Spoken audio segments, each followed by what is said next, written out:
Jump please. ದಾರಿ ದಾರಿ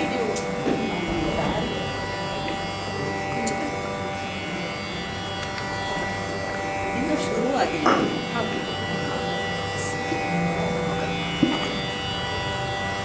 stand ತೊಳ್ಕೊಳ್ಳೋದಕ್ಕೆ ಯೋಂತಃ ಪ್ರವಿಶ್ಯ ಮಮ ವಾಚಮಿಮಾಂ ಪ್ರಸುಪ್ತಾಂ ಸಂಜೀವಯತ್ಯಖಿಲಶಕ್ತಿಧರ ಸ್ವಧಾಮ್ನಾ ಅನ್ಯಾಂಶ್ಚ ಹಸ್ತಚರಣಶ್ರವಣತ್ವಗಾದೀನ್ ಪ್ರಾಣಾನ್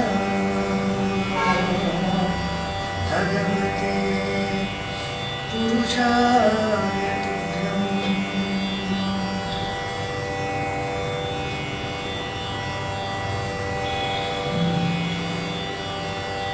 ಆತ್ಮೀಯರಾದ ಸಹೃದಯ ಕಲಾ ಬಂಧುಗಳಿಗೆಲ್ಲ ನನ್ನ ಅತ್ಯಂತ ವಿನಯಪೂರ್ವಕವೂ ಆತ್ಮೀಯವಾದಂತಹ ನಮಸ್ಕಾರಗಳನ್ನು ಮೊಟ್ಟಮೊದಲು ಸಮರ್ಪಣೆ ಮಾಡೋದಕ್ಕೆ ಇಷ್ಟಪಡ್ತೇನೆ. ಮೈಸೂರು ನನಗೆ ತುಂಬ ಪ್ರಿಯವಾದ ಊರು. ತೀರ ಎಳೆಯ ವಯಸ್ಸಿನ ಬಾಲ್ಯದಿಂದ ಇಲ್ಲಿಗೆ ಅದೆಷ್ಟು ಸಲ ಬಂದಿದ್ದೇನೆ. ಇಲ್ಲಿ ನಮ್ಮ ಚಿಕ್ಕಮ್ಮ ಇದ್ದರು. ಅವ್ರ ಮನೆಗಳಲ್ಲಿ ಬೇಸಿಗೆ ಬಂತು ಅಂದರೆ 15 ದಿವಸ 20 ದಿವಸ ಜಾಂಡ ಇಲ್ಲಿ ಹಾಕ್ತಾ ಇದ್ದಿದ್ದು.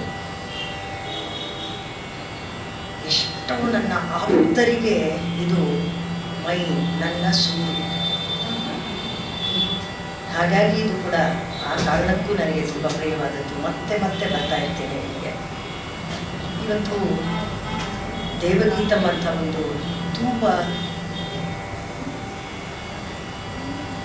ಉತ್ಕೃಷ್ಟವಾದ ಅಭಿರುಚಿಯ ವಿದುಷಿಯರು ನಡೆಸ್ತಾ ಇರುವಂತಹ ಒಂದು ಸಂಸ್ಥೆಯಾಗಿ ನನ್ನನ್ನು ಬರಮಾಡಿಕೊಂಡಿದೆ ಅನ್ನೋದು ನನಗೆ ತುಂಬ ಹೆಮ್ಮೆಯ ಮತ್ತು ಸಂತೋಷದ ವಿಷಯ ಕೂಡ ಆಗಿದೆ. ಅದಕ್ಕಾಗಿ ಈ ಒಂದು ಸಂದರ್ಭವನ್ನು ಅವರು ಸೃಜಿಸಿರುವುದಕ್ಕಾಗಿ ಅವರಿಗೆ ವಿಶೇಷವಾದ ಕೃತಜ್ಞತೆಯನ್ನು ಆರಂಭದಲ್ಲಿಯೂ ಕೂಡ ಸಲ್ಲಿಸೋದಕ್ಕೆ ಇಷ್ಟಪಡ್ತೀನಿ. ಮತ್ತೊಂದು ನನಗೆ ಇವತ್ತು ಬಹಳ ಸಂತೋಷದ ವಿಷಯ ಅಂದರೆ ನನ್ನ ಪರಮಾಪ್ತ ಗೆಳತಿ, ಹಿರಿಯ ಗೆಳತಿ, ಎಲ್ಲದರಲ್ಲೂ ನನಗಿಂತ ತುಂಬ ದೊಡ್ಡ ನೆಲೆಯಲ್ಲಿ ನಿಂತುಕೊಂಡಿರುವಂತಹ, ಅಷ್ಟೇ ಸೌಮ್ಯ, ಯಾವುದೇ ರೀತಿಯ ಗರ್ವದ ಲೇಪವೂ ಇಲ್ಲದಂತಹ ಡಾಕ್ಟರ್ ಶಾಂತಾ ನಾಗರಾಜ್ ನನ್ನ ಜೊತೆ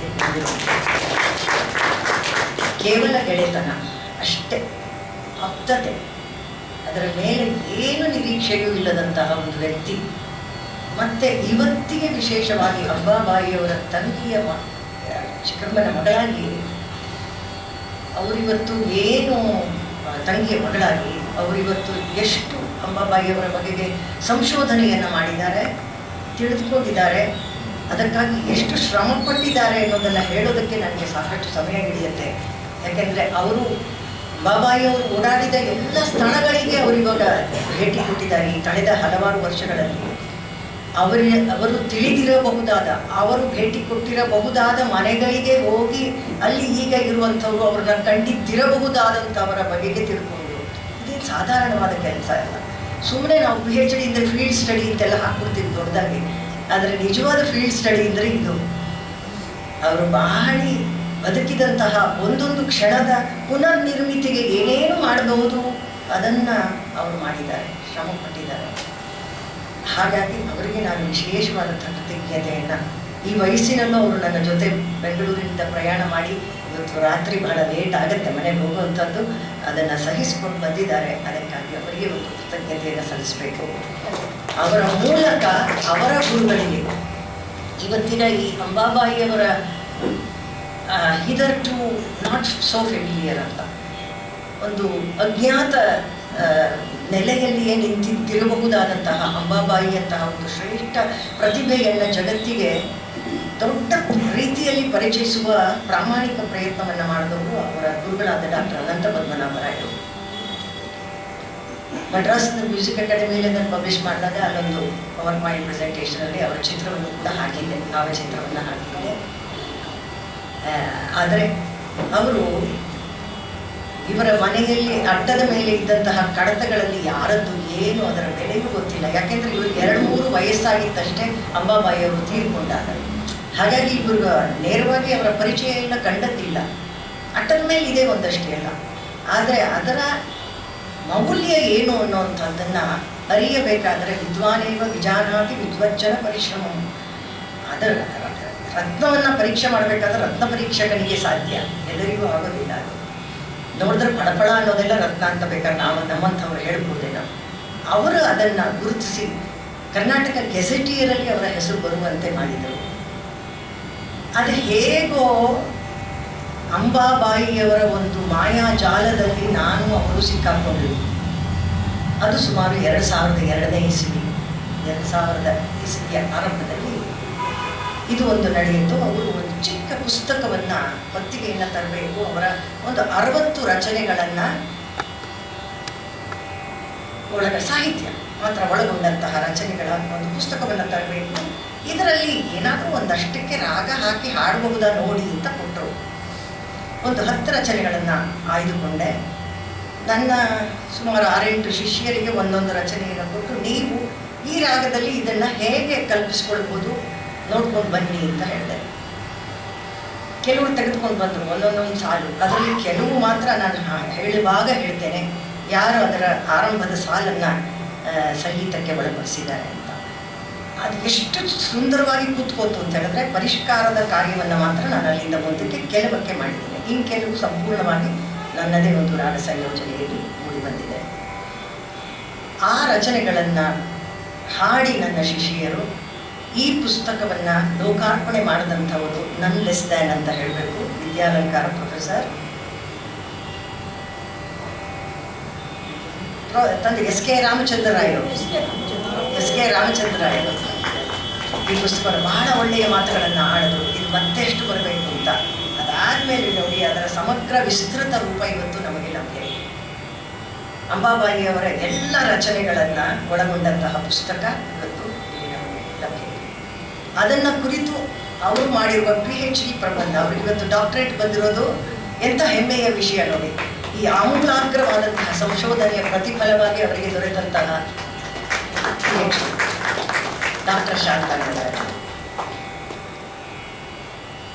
ಡಿಗ್ರಿಗೋಸ್ಕರ ಮಾಡುವಂತಹ PhDಗೂ ಇಂಥದ್ದೊಂದು ಮಹತ್ ಕಾರ್ಯವನ್ನು ಮಾಡಬೇಕು, ಲೋಕಕ್ಕೆ ಇಂಥದ್ದೊಂದು ಕೊಡುಗೆಯನ್ನು ಕೊಡಬೇಕು ಎನ್ನುವ ಉದ್ದೇಶದಿಂದ ಮಾಡುವಂತಹ PhDಗೂ ಏನು ವ್ಯತ್ಯಾಸ ಇದೆ ಅಂತ ತಮಗೆಲ್ಲ ಖಂಡಿತ ಗೊತ್ತಿರುತ್ತೆ. ಇಷ್ಟು ಹಿನ್ನೆಲೆಯ ಜೊತೆಯಲ್ಲಿ ಅಂಬಾಬಾಯಿಯವರ ಬಗೆಗೆ ನಾನು ಅಕಾಡೆಮಿಯಲ್ಲಿ ಕೌನ್ಸಿಲ್ನಲ್ಲಿ ನಾನು ಏನು ಮಾಡಿಕೊಡ್ಬೇಕು ಅಂತ ಕೇಳಿದಾಗ ಅವರು ಅಲ್ಲಿ ಸಜೆಷನ್ ಬಂದಿದ್ದು ಕರ್ನಾಟಕದ ಮಹಿಳಾ ಕೀರ್ತನಕಾರ್ತಿಯರನ್ನ ಪರಿಚಯ ಮಾಡಿದ್ರು. ಹೇಳಿದೆ 3/4 ಗಂಟೆಯಲ್ಲಿ ಎಲ್ಲರನ್ನ ಪರಿಚಯ ಮಾಡೋದು ಅಸಾಧ್ಯವಾದ ಕೆಲಸ. ಮತ್ತು ನಾನು ಅಷ್ಟು ಅಧ್ಯಯನವನ್ನು ಮಾಡಿಲ್ಲ. ಡಾಕ್ಟರ್ ಸುಕನ್ಯಾ ಪ್ರಭಾಕರ್ ಸಾಕಷ್ಟು ಅಧ್ಯಯನವನ್ನು ಉಳಿದ ಎಲ್ಲರ ಬಗೆಗೆ ಆಕೆ ಮಾಡಿದ್ದಾರೆ.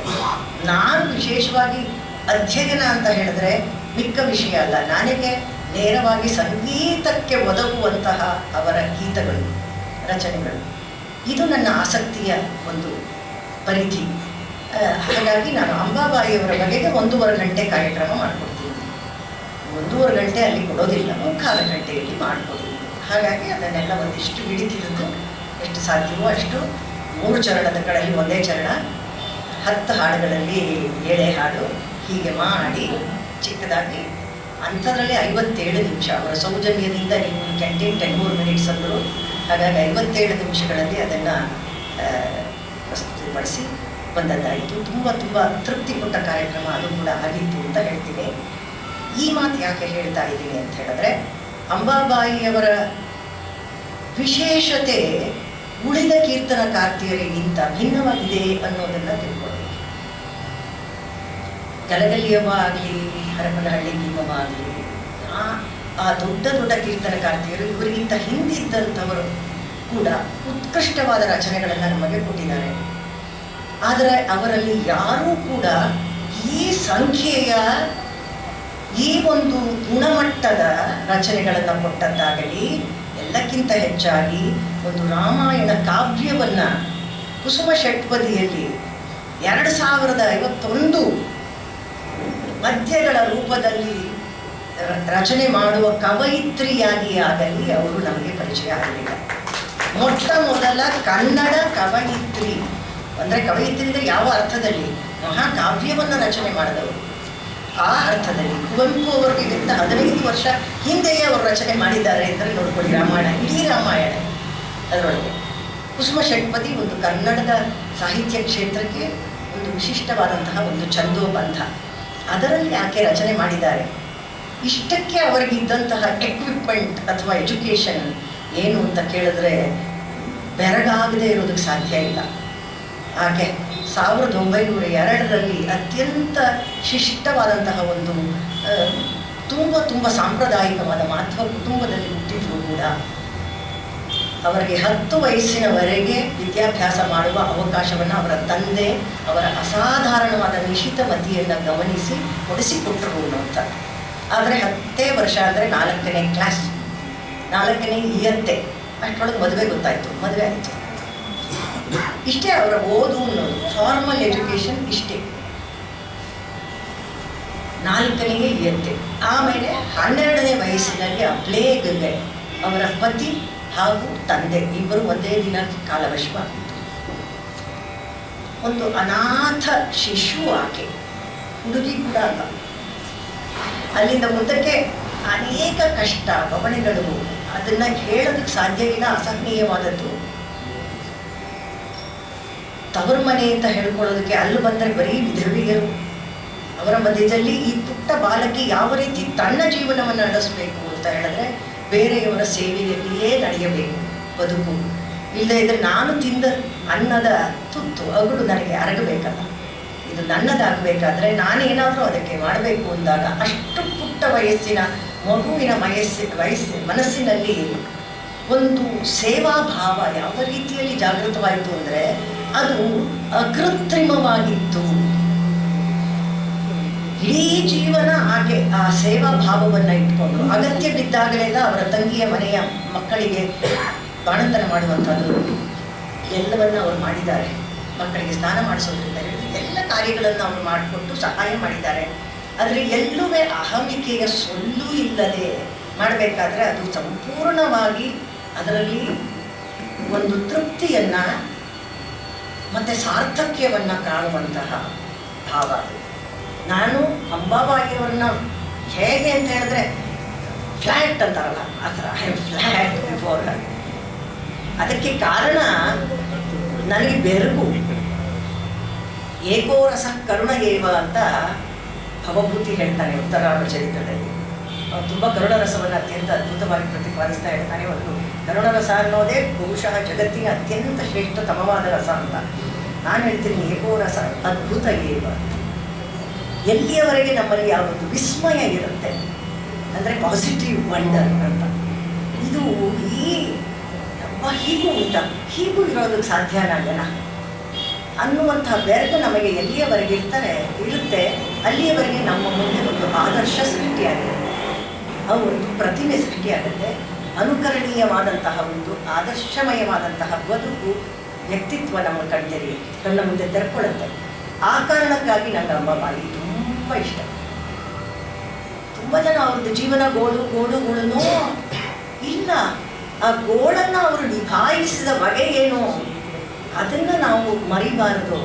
ಮುಖ್ಯವಾಗಿ ಒತ್ತಬೇಕಾಗಿರುವಂಥ ವಿಷಯ ಅಂದರೆ ಅದು. ತುಂಬ ಜನ ಆಕೆ ಪಾಪ ಪಾಪ ಪಾಪ ಅವರೇ ಹಾಗೆ ಅಂದ್ಕೊಳ್ಳೋದನ್ನು ಬಿಟ್ಟುಬಿಟ್ರು, ಯಾರನ್ನೂ ದೂಷಿಸಲಿಲ್ಲ. ಆ ವಿಷಯಕ್ಕೆ ಬರ್ತೇನೆ ನಾನು. ಆಯಾ ಹಾಡುಗಳು ಬಂದಾಗ ಅದರ ಬಗೆಗೆ ಸ್ವಲ್ಪ ವಿಶೇಷವಾದ ಒಂದೆರಡು ಮಾತಾಡ್ತೇನೆ. ಮಾತಿಗಿಂತ ಧಾತುವೇ ಬಹಳ ಮುಖ್ಯ ಅಂತ ಗೊತ್ತು. ಯಾಕೆಂದರೆ ಅದರ ಸಮೇತ ಬರುವಂತಹ ಸಾಹಿತ್ಯದ ರುಚಿ, ರಸ, ಅರ್ಥದ ಭಾವ ಏನಿದೆ ಅದು ನೇರವಾಗಿ ನಮ್ಮೊಳಗೆ ಪ್ರವೇಶ ಮಾಡುತ್ತೆ. ಬರೀ ರಾಗಾಲಾಪನೆ ಆದರೆ, ಬರೀ ಸ್ವರಗಳಾದರೆ ಅದು ಗಾಳಿಯಲ್ಲಿ ಹೊರಟೋಗ್ಬಿಡುತ್ತೆ.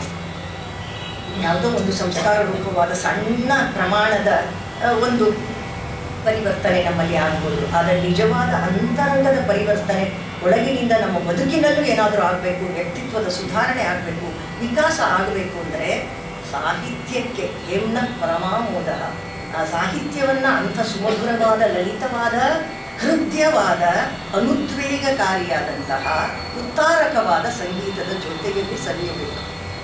ಆಗ ಆ ಸಾಹಿತ್ಯದ ತಿರುಳು ನಮಗೆ ಅಪ್ರಯತ್ನ ಪುರಸ್ಸರವಾಗಿ ಲಭಿಸುತ್ತೆ ಎನ್ನುವುದೇ ಬಹಳ ಮುಖ್ಯವಾಗಿ ನಾವು ತಿಳ್ಕೋಬೇಕಾಗಿರೋದು. ಹಾಗಾಗಿ ಆ ಒಂದು ಸಾಹಿತ್ಯ ಅವರದ್ದು ಹೇಗಿದೆ, ಬದುಕಿನ ಭಾವನೆಗಳನ್ನು ಆಕೆ ಮೀರಿ ನಿಂತದ್ದೇನು. ನಾನು ಹೇಳ್ತಾ ಇರ್ತೇನೆ, ಅವರು ಪಟ್ಟ ಪಾಡೆಲ್ಲ ಹಾಡಾಯಿತು. ಇದಕ್ಕೆ ಸ್ಫೂರ್ತಿ ಬರುವಂತಹದ್ದು ವಾಲ್ಮೀಕಿಗಳು. ವಾಲ್ಮೀಕಿ ಋಷಿ ತಮಸಾ ನದಿಯ ನೀರಿನಲ್ಲಿ ಸ್ನಾನ ಮಾಡೋದಕ್ಕೆ ಅಂತ ಹೋದಾಗ ಮನೋಂಚ ಪಕ್ಷಿಗಳಲ್ಲಿ ಒಂದನ್ನು ವ್ಯಾಧ ಕೊಂದು ಬಿಡ್ತಾನೆ. ಆಗ ಅವರಿಗೆ ಅರಿವಿಲ್ಲದಂತೆ ಒಂದು ಶಾಪದ ಶ್ಲೋಕ ಅವರ ನುಡಿಯಲ್ಲಿ ಹೊರಬರುತ್ತೆ. ಮಾನಿಷಾದ ಪ್ರತಿಷ್ಠಾಂತ ಮಗಮ ಶಾಶ್ವತಿ ಸಮಾನ ಯತ್ ಕ್ರೌಂಚ ಮಿಥುನಾದೇಕಮ ಅವಧಿ ಕಾಮಮೋಹಿತಂ ಅಂತ ಹೇಳಿ ಅದು ಏನಾಗುತ್ತೆ. ನಂತರ ಬ್ರಹ್ಮ ಬಂದು ಹೇಳ್ತಾನೆ, ಆ ಒಂದು ಶ್ಲೋಕ ಅನುಷ್ಠುಪ್ ಶ್ಲೋಕ, ಪ್ರಥಮ ಶ್ಲೋಕ, ಛಂದೋಬದ್ಧವಾದಂತಹದ್ದು. ಇದರಲ್ಲಿ ನೀನು ಇಡೀ ರಾಮಾಯಣದ ರಚನೆಯನ್ನ ಮಾಡು ಅಂತ ಹೇಳಿದಾಗ ಅವರ ಅತ್ಯಂತ ದುಃಖಕರವಾದಂತಹ ಆ ಕ್ಷಣವೇ ಲೋಕಕ್ಕೆ ಇಂದಿಗೂ ಯಾವತ್ ರಾಮಾಯಣ ಕಥಾ ಅಲ್ಲಿಯವರೆಗೂ ಲೋಕದಲ್ಲಿ ಪ್ರಚಲಿಷ್ಯತಿ, ಯಾವತ್ ಸ್ಥಾಸ್ಯಂತಿ ಗಿರೆಯ ಸರಿತಶ್ಚ ಮಹೀತಲೆ ತಾವದ್ ರಾಮಾಯಣ ಕಥಾ ಲೋಕ. ಇಲ್ಲಿಯವರೆಗೆ 20 ಶತಮಾನ, 30 ಶತಮಾನ, 50 ಶತಮಾನ ನಡೆದರೂ ಕೂಡ ಉಳಿಯುವಂತಹ ಒಂದು ಉತ್ಕೃಷ್ಟವಾದ ಗೀತ, ಪಾಠ್ಯೇ ಗೇಯೇಚ ಮಧುರಂ, ಗಾನಯೋಗ್ಯವಾದಂತಹ ಒಂದು ರಚನೆ ಅವರಿಂದ ಹೊರಟಿತ್ತು ಅನ್ನೋದನ್ನು ನಾವು ಮರಿಬಾರದು. ಅದಕ್ಕೆ ಮೂಲ ಇದ್ದದ್ದು ಶೋಕ. ಶೋಕ ಶ್ಲೋಕತ್ವಮಾಗತಃ ಅಂತ ಹೇಳ್ತಾರೆ. ಅವರ ಶೋಕವೇ ಶ್ಲೋಕವಾಯಿತು, ಅದು ರಾಮಾಯಣವಾಯಿತು. ಹಾಗೆ ಅಂಬಾಬಾಯಿಯವರ ಶೋಕ, ದುಃಖ, ಕ್ಲೇಶ, ಅವರು ಪಟ್ಟ ಕ್ಲೇಶವೆಲ್ಲ ಇವತ್ತು ಸುಮಧುರ ಗೀತ ರೂಪವಾಗಿ ಹೊರಹೊಮ್ಮಿತು ಅಂತ ಹೇಳಿದ್ರೆ, ಇನ್ನು ಬದುಕು ಹೇಗಿರಬೇಕು, ಎಲ್ಲರೂ ಕೂಡ ಹೇಗೆ ನಡೆಸಬಹುದು ಬದುಕನ್ನು ಅನ್ನೋದಕ್ಕೆ ಇದು ಒಂದು ಆದರ್ಶವನ್ನು ಸೃಷ್ಟಿ ಮಾಡುತ್ತೆ ಅನ್ನುವ ಮಾತನ್ನು ಹೇಳ್ತೇನೆ.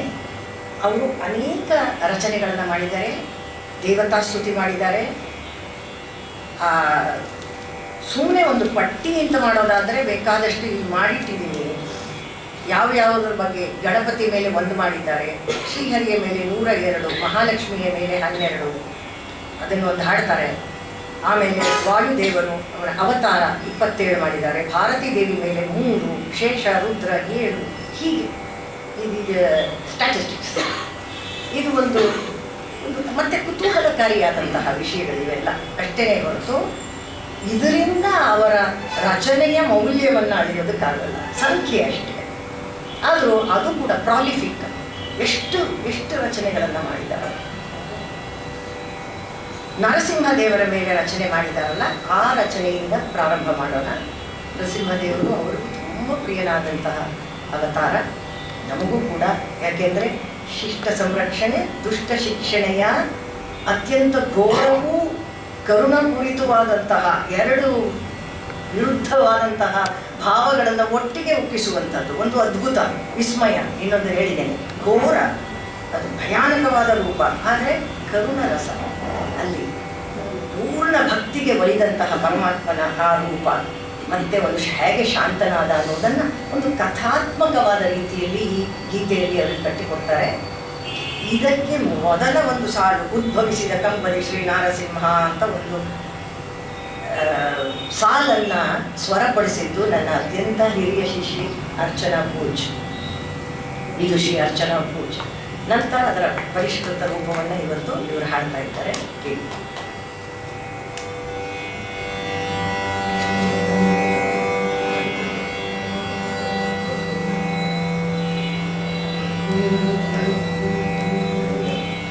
ಉದ್ಭವಿಸಿದ ಕಂಬನಿ, ಉದ್ಭವಿಸಿದ ಕಂಬನಿ ಶ್ರೀನಾರಸಿಂಹ, ಉದ್ಭವಿಸಿದ ಕಂಬನಿ, ಉದ್ಭವಿಸಿದ ಬೇಗ ಪದ್ಮ ಸಂಭವಿತ ಮುತ್ತು ಬಾಲಕನ ಉದ್ಧರಿಸುವೆನೆಂದು, ಉದ್ಭವಿಸಿದ ಬೇಗ ಪದ್ಮ ಸಂಭವಿತ ಮುತ್ತು ಬಾಲಕನ ಉದ್ಧರಿಸುವೆನೆಂದು, ಉದ್ಭವಿಸಿದ ಕಂಬನಿ ಶ್ರೀನಾರಸಿಂಹ, ಉದ್ಭವಿಸಿದ ಕಂಬನಿ. ಎಲ್ಲಿರುವನು ಹರಿ ಎಂದು ದೈತ್ಯನು ಮಗನ, ಇಲ್ಲಿ ಸಂಪದಿ ತೋರೆಂದು.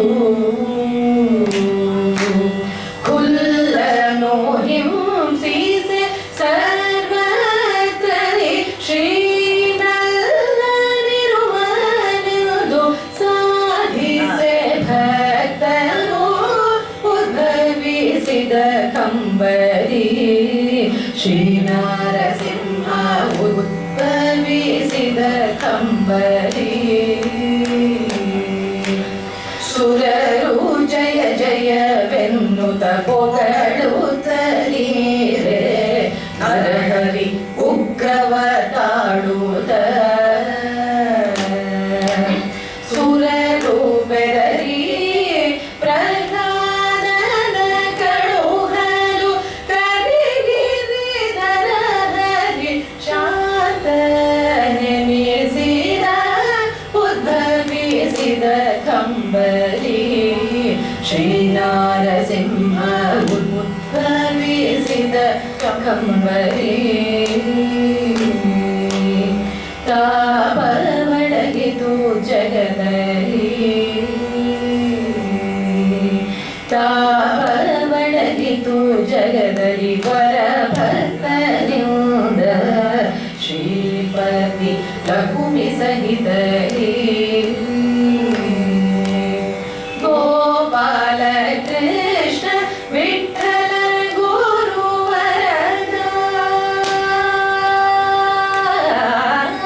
ಗೋಪಾಲ ಕೃಷ್ಣ ವಿಠಲ ಗುರುವರದ ಈ ಪರಿಯುಂದಲಿ ಭಕ್ತರ ಪೊರೆಯಲು ಗೋಪಾಲ ಕೃಷ್ಣ ವಿಠಲ ಗುರುವರದ ಈ ಪರಿಯುಂದಲಿ ಭಕ್ತರ ಪೊರೆಯಲು ಉದ್ಭವಿಸಿದ ಕಂಬರಿ ಶ್ರೀನಾರಸಿಂಹ ಉದ್ಭವಿಸಿದ ಕಂಬರಿ ಶ್ರೀನಾರಸಿಂಹ ಉದ್ಭವಿಸಿದ ಕಂಬರಿ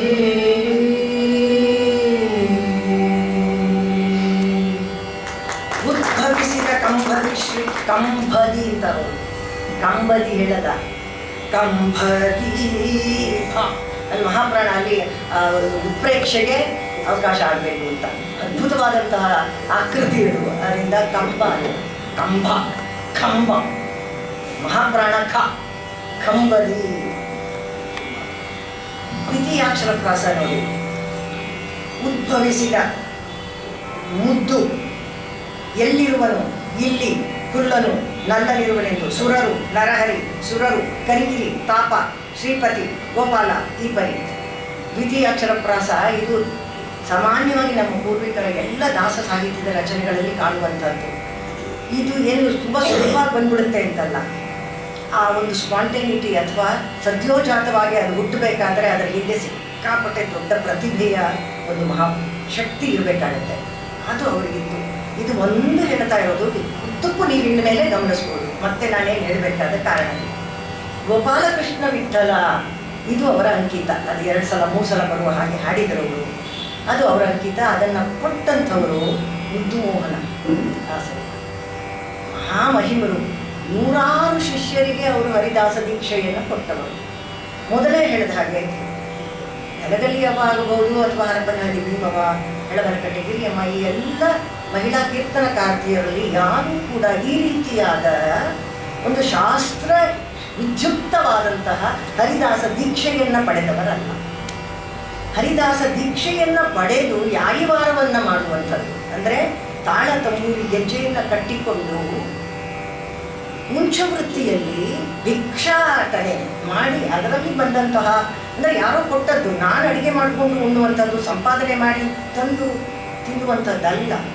ಸಂಪೂರ್ಣ ತನ್ನ ಬದುಕನ್ನು, ಜ್ಞಾನವನ್ನು, ವಿದ್ಯೆಯನ್ನು ಸಮಾಜಕ್ಕೆ ಧಾರೆ ಎರೆದು ಕೊಡುವಂತಹ ನಿಸ್ವಾರ್ಥವಾದ ಬದುಕಿನ ಒಂದು ಕೈಂಕರ್ಯಕ್ಕೆ ಅವರನ್ನು ತೊಡಗಿಸುವಂಥದ್ದು ಈ ಹರಿದಾಸ ದೀಕ್ಷೆ. ಆ ಹರಿದಾಸ ದೀಕ್ಷೆಯನ್ನು ಪಡ್ಕೊಂಡಂತಹ ಪ್ರಪ್ರಥಮ ಮಹಿಳಾ ಕೀರ್ತನಕಾರ್ತಿ ಅಮ್ಮಬಾಯಿ. ಈ ರೀತಿಯಾದ ಪ್ರಪ್ರಥಮ ತುಂಬ ಇದೆ ಅವರಲ್ಲಿ. ಅತ್ಯಂತ ಅದ್ಭುತವಾದಂತಹ ವಿಷಯ. ಲಕ್ಷ್ಮೀದೇವಿಯ ಒಂದು ಸ್ತೋತ್ರವನ್ನು ಕೇಳೋಣ. ಅದು ಮುದ್ದುಮೋಹನ ಇವ್ರದ ಒಂದು ಸುಬ್ಬರಾಯರದ್ದು ಇದೆಯಾ, ಚಿತ್ರ ಇದೆಯಾ? ಹಾಂ, ಇದೆಯಾ ಚಿತ್ರ? ಹಾಂ, ಅವರ ಪೂರ್ವನಾಮ ಸುಬ್ಬರಾಯರು. ಹಾಂ, ಹಾಗಾಗಿ ಅವರು ಈಕೆಯಲ್ಲಿರುವಂತಹ ಸುಪ್ತ ಪ್ರತಿಭೆಯನ್ನು ಆತ ಗುರುತಿಸಿ ಇವರಿಗೆ ಅದರಲ್ಲಿ ಅಂದರೆ ಹುಟ್ಟಿನಿಂದ ಇನ್ನೇನೂ ಇಲ್ಲ ಈ ರೀತಿಯಾದ ಹರಿಕಥಾ ಪ್ರಸಂಗಗಳನ್ನು ಕಥಾ ಕಾಲಕ್ಷೇಪಗಳನ್ನು ಕೇಳಿಕೊಂಡು ಬೆಳೆದವರು, ಸಂಗೀತವನ್ನು ಕೇಳಿ ಕೇಳಿ ಕೇಳಿ ಕೇಳಿ ಕೇಳಿದವರು. ಆ ರೀತಿಯಾದಂತಹ ಔಪಚಾರಿಕವಾದ ಸಂಗೀತ ಶಿಕ್ಷಣ ಏನೂ ಅವರಿಗೆ ಲಭ್ಯವಾಗಿರಲಿಲ್ಲ. ಆದರೆ ಸಂಗೀತ ಅವರಿಗೆ ಯಾವತ್ತೂ ಹೊರಗುಳಿಲಿಲ್ಲ. ಅದು ಅವರದ್ದೇ ಆಯಿತು. ಯಾಕೆ ಅಷ್ಟು ಆಪ್ತವಾಯಿತು ಅಂತ ಹೇಳಿದ್ರೆ, ಅಷ್ಟು ಪ್ರೀತಿಯಿಂದ ಅದನ್ನು ಆಲಿಸುವವರು, ಕೇಳ್ಮೆಯಿಂದ ಬಾರದೇ ಇರುವಂಥದ್ದು ಯಾವುದೂ ಇಲ್ಲ. ಅಂದರೆ ಆ ರೀತಿಯಾಗಿ ಒಳಗೆ ಅದನ್ನು ತೆಗೆದುಕೊಳ್ಳೋದಕ್ಕೆ ಸಾಧ್ಯ ಆದರೆ ಅಂಬಾಬಾಯಿ ಅಂತ ಒಬ್ಬ ಹುಟ್ಟು ಸಂಗೀತಗಾರ್ತಿ ಸಾಧ್ಯ ಆಗ್ತಾಳೆ. ಅದು ಅಂಬಾಬಾಯಿಯ ಕೇಳ್ಮೆ ಅತ್ಯಂತ. ಮತ್ತೆ ಓದು, ಮೊನ್ನೆ ಮಾತಾಡ್ತಾ ಇದ್ವಿ, 4 ತುಂಬ ವಿಶೇಷವಾದದ್ದು ಅವರ ಬದುಕಿನಲ್ಲಿ. ಅಂದರೆ ಸಂಗೀತ ಹಾಡುವಂಥದ್ದು, ಬರೆಯುವಂಥದ್ದು, ಕೀರ್ತನೆಗಳನ್ನು ಬರೆಯುವಂಥದ್ದು, ಓದೋದು, ಗ್ರಂಥಗಳನ್ನು ಕಟ್ಟು ಎಷ್ಟು ಓದಿದರೂ ಕೂಡ ದಾಹ ಆ ರೀತಿಯಾಗಿ ಓದುವಂಥದ್ದು. ಮತ್ತು ಪ್ರವಚನಗಳು, ವಾಗ್ಮಿತೆ ಅತ್ಯಂತ ಚೆನ್ನಾಗಿ ಜನಗಳ ಮಧ್ಯದಲ್ಲಿ ಬೆರೆತು ಅವರಿಗೆ ಈ ಒಂದು ಮಧ್ವ ಮತ ಸಿದ್ಧಾಂತದ ಅನೇಕ ಪ್ರಣಾಳಿಗಳು ಮುಂದೆ ಹೇಳ್ತೇನೆ. ಎಷ್ಟು ನಮ್ಮ ತಲೆ ಮೇಲೆ ಗೊತ್ತಾಗಲ್ಲ, ಎಷ್ಟು ರಿಸರ್ಚ್ ಮಾಡಿದರೂ ಕೂಡ ಆಕೆ ಅದನ್ನು ಎಷ್ಟು ಅದರ ಒಳಕ್ಕೆ ಆಳಕ್ಕೆ ಇಳಿದಿದ್ದರು. ತಲಸ್ಪರ್ಶಿಯಾದ ಜ್ಞಾನ ಅಂತ ಏನು ಹೇಳ್ತೇವೆ, ಅಕ್ಷರಶಃ ನಿಜ ಅದು ಅಂಬಾಬಾಯಿಯವರು. ಆ ರೀತಿಯಾದಂತಹ ಪದಪ್ರಯೋಗಗಳನ್ನು ನಾವು ಊಹಿಸಲಿಕ್ಕೆ ಕೂಡ ಸಾಧ್ಯ ಇಲ್ಲ. ಅಂಥ ಪದಗಳನ್ನು ಅವರು ಹಾಗೆ ಲೀಲಾಜಾಲವಾಗಿ ಸಲೀಲವಾಗಿ ಸಲಿಲದಂತೆ ಹರಿಯಬಿಡ್ತಾರೆ. ನೀರಿನಂತೆ, ಗಂಗಾ ಜಲದಂತೆ ಹರಿದು ಬರುತ್ತೆ ಅವರ ವಾಗ್ಝರಿ. ಲಕ್ಷ್ಮಿಯನ್ನು ಅದೇ ಇಂಥ ಒಂದು ಓಘದಲ್ಲಿ ವರ್ಣನೆ ಮಾಡ್ತಾರೆ ಲಕ್ಷ್ಮಿಯನ್ನು. ಬೇಗನೆ ಪಾಲಿಸೆ ಸಾಗರ ಸುತೆ ನಿನ್ನ ಈಗ ಪೂಜಿಸುವೆನೆ ನಾಗಶಯನ ರಾಣಿ. ಜರಿಯು ಪೀತಾಂಬರ ನೆರಿಗೆ ವೈಭವಗಳು ಕಿರಿಗೆ ಜವಡ್ಯಾಣ ಹರಿವಂತೆ ನಡುಗು. ಇದನ್ನು ಶ್ವೇತಾ ಕೇಶವ್ ಅಂತ ಆಕೆ ಮೊಟ್ಟ ಮೊದಲ ಇದನ್ನು ಹಾಕಿ ಅದು ಮಿಶ್ರ ನಡೆಗೆ ಎಷ್ಟು ಚೆನ್ನಾಗಿ ಹೋಗ್ತು ನೋಡಿ. ಉದ್ಭವಿಸಿದ ಕಂಭದಿ ಶ್ರೀ ನಾರಸಿಂಹ ತತ್ತ ತಕದಿಂ ತತಕದಿಂ ತತಕದಿಂ ತತಕದಿಂ ಅಂತ. ಅದು ಉಂಚ ವೃತ್ತಿಗೆ ಹೋಗಬೇಕಾದ್ರೆ ಆ ಚಿಟಿಕೆಯಲ್ಲಿ 2 ಏಟು ಬರುತ್ತೆ, ತ ತದ್ದಿಂ ತ ತದ್ದಿಂ ತ. ಅದಕ್ಕೆ ಹೊಂದುವಂತಹ ರಚನೆಗಳು. ತಕ ತಕಿಟ ತಕ ತಕಿಟ. ಮುಂದೆ ಅದನ್ನು ಓದಿ ತೋರಿಸ್ತೇನೆ, ತಾನೇ ಬಂದ್ಬಿಡುತ್ತೆ. ಇದು ನೋಡಿ ಏನು ಮಾಡಿದ್ರು ನಿಮಗೆ ಆ ಯಾವ ನಡೆಗೂ ಹೊಂದಲ್ಲ, ಇದು ಆದಿಗೆ ಬರುತ್ತೆ. ತಕ ದಿಮ್ಮಿ ತಕ ಚಲು ತಕ ದಿಮ್ಮಿನೇ ಬರಬೇಕಿದೆ. ಬೇಗನೆ ಪಾಲಿಸೆ ಸಾಗರ ಸುತೆ ನಿನ್ನ ಈಗ. ಆ ಬಂಧಗಳು ತನ್ನಷ್ಟಕ್ಕೆ ತಾನೇ ಕೂಡ್ಕೊಳ್ಬೇಕು. ತುಂಬ ಪ್ರಯತ್ನಪೂರ್ವಕವಾಗಿ ಏನಾದ್ರು ಮಾಡೋಕ್ಕೆ ಹೋದರೆ ಆ ಕಡೆ ಈ ಕಡೆ ಎಳ್ಕೊಳ್ಳುತ್ತೆ. ಒಂದಕ್ಷ ಹೆಚ್ಚಾಗುತ್ತೆ, ಒಂದಕ್ಷ ಕಡಿಮೆ ಆಗುತ್ತೆ, ಯಾವುದನ್ನು ಎಳಿಬೇಕಾಗುತ್ತೆ. ಅಂಥ ಯಾವ ಕ್ಲೇಶಗಳೂ ಇಲ್ಲದೆ ಅದು ಸುಖವಾಗಿ ಒದಗಬೇಕು, ಸುಖರವಾಗಿ ಒಲಿದು ಬರಬೇಕು ಅಂತ ಹೇಳಿದ್ರೆ ಇಂಥ ರಚನೆಯಿಂದ ಸಾಧ್ಯ. ಮತ್ತು ಇಲ್ಲಿನ ಆ ವೈಭವದ ಲಕ್ಷ್ಮಿಯನ್ನು ಕಲ್ಪಿಸಿಕೊಳ್ಳೋದಕ್ಕೆ ನಮ್ಮ ಕಣ್ಣ ಮುಂದೆ ಆಕೆ ಬಂದು ನಿಂತಿದ್ದಾಳೆ. ಅವಳದ್ದು ಏನು ಆ ಥರದ ಆಭರಣಗಳು ನಮಗೊಂದ್ಸತಿ ನೋಡೋಕ್ಕಾದ್ರೂ ಸಿಗ್ಬೋದಾ? ಆ ಆಸೆಯನ್ನು ಹುಟ್ಟಿಸುವಂಥ ಅಂಥ ನಿಲುವು, ಅಂಥ ಚೆಲುವು, ಅಂಥ ಆಭರಣ, ಅಂಥ ವೈಯಾರ, ಅಂಥ ಒನಗು, ಅಂಥ ವೈಭವ, ಅಂಥ ಸಡಗರ, ಅದನ್ನು ಭಾವಿಸಿಕೊಳ್ಳುವಂಥದ್ದು ಇದೆಯಲ್ಲ. ಅಲ್ಲಿ ಲಕ್ಷ್ಮೀ ಅಂತ ಒಬ್ಬಳಿದ್ದಾಳೋ ಇಲ್ವೋ ನನಗೆ ಗೊತ್ತಿಲ್ಲ, ಇಲ್ಲಿದ್ದಾಳೆ.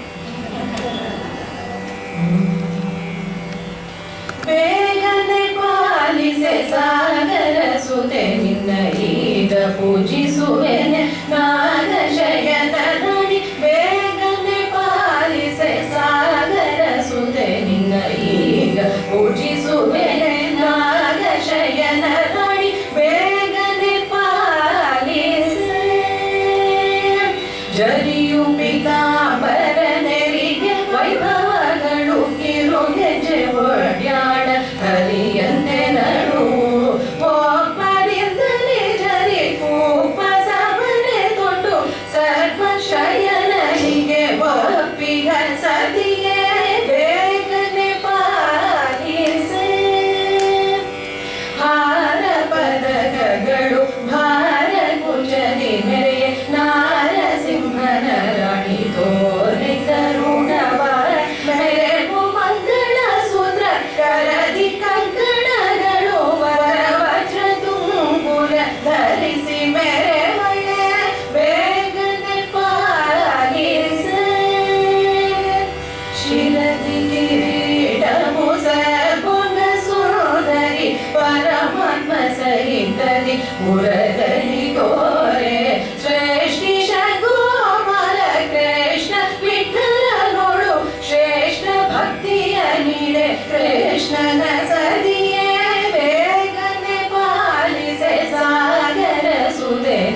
ಅಲ್ಲಿ ಹರಿಯಂತೆ ನಡುವು, ಎಷ್ಟು ಚೆನ್ನಾಗಿರೋ ಪದವನ್ನು. ಹರಿ ಶಬ್ದ ಸಂಸ್ಕೃತದಲ್ಲಿ ಸಿಂಹ ಅನ್ನುವ ಅರ್ಥ ಕೊಡುವಂಥದ್ದು. ಸಿಂಹ ಕಟಿ, ಸಿಂಹದಂತೆ ಸಣ್ಣ ನಡುವುದು. ಹರಿಯಂತೆ ನಡುವು, ಎಷ್ಟೋ ಜನಕ್ಕೆ ಹರಿಯಂತೆ ನಡುವು, ವಿಷ್ಣುವಿನ ಹಾಗೆ ನಡುನ ಗೊತ್ತಿಲ್ಲದೆ ಇದ್ದರೆ ಆಕೆ ಇನ್ನೆಷ್ಟು ತಿಳ್ಕೊಂಡಿದ್ರು ಅದನ್ನು ಹೇಗೆ ಬಳಸಿದ್ದಾರೆ ಅನ್ನೋದನ್ನು ನೋಡಬೇಕು. ಅದೇ ತರಹ ಪರಮಾತ್ಮ ಸಹಿತದಿ ಉರದಲ್ಲಿ ತೋರೆ, ಆಕೆ ಪರಮಾತ್ಮನ ಉರದಲ್ಲಿ ಇದ್ದಾಳೆ. ಆ ಪರಮಾತ್ಮನ ಸಹಿತ ಅವನ ಉರದಲ್ಲಿ ರಾರಾಜಿಸುವ ಲಕ್ಷ್ಮಿ ಅವನ ಸಹಿತವಾಗಿ ನಮ್ಮ ಉರದಲ್ಲಿ ಹೃದಯದಲ್ಲಿ ತೋರಬೇಕು ಅನ್ನುವ ಅಪೇಕ್ಷೆ. ಹೃದಯ ಗಹ್ವರೆ, ಹೃದಯ ಕಮಲ ಮಧ್ಯೆ ದ್ವೀಪವದ್ ವೇದಸಾರಂ ಪ್ರಣವಮಯಂ ಅತರ್ಕ್ಯಂ ಯೋಗಿ ಹೃದ್ಯಾನಗಮ್ಯಂ ವಂದೇ ವಿಷ್ಣು ಭವಭಯಹರಂ ಸರ್ವಲೋಕೈಕನಾಥಂ. ಹೃದಯ ಗಹ್ವರದಲ್ಲಿ ಇರುವಂಥವನವನು, ಅವನ ಹೃದಯ ಗಹ್ವರದಲ್ಲಿ ಇವಳಿದ್ದಾಳೆ. ಯಾವ ಸಂಬಂಧವೋ ಇದೆಲ್ಲ ಒಂದು ಮತ್ತೆ ಬೆರಗು. ಮತ್ತು ಅವಳ ಆ ವೈಭವೋಪೇತವಾದಂತಹ ಒಂದು ಆಕೃತಿ ಏನಿದೆ, ಆ ಜಗ ಜಗ ಜಗ, ಅದನ್ನು ಅವರು ಭಾಷೆಯಲ್ಲೇ ತಂದುಬಿಡ್ತಾರೆ. ಆ ಶಬ್ದಗಳಲ್ಲಿ, ಆ ಶಬ್ದಪುಂಜಗಳಲ್ಲಿ ಆ ಒಂದು ಓಟ ಬರುತ್ತೆ. ಸಾಮಾನ್ಯವಾಗಿ ಸಾವೇರಿ ರಾಗ ನಿಧಾನ ವಿಳಂಬ ಗತಿಗೆ ಒಪ್ಪುತ್ತೆ ಅಂತ.